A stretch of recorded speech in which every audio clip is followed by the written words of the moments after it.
hakkına. Takdir belli tügün uta kurenime.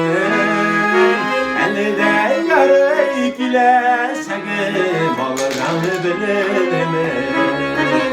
Takdir belli tügün uta kurenime. Elde yarı ikileşege maldan bilinime. Elde yarı ikileşege maldan bilinime. Maldan bilinime.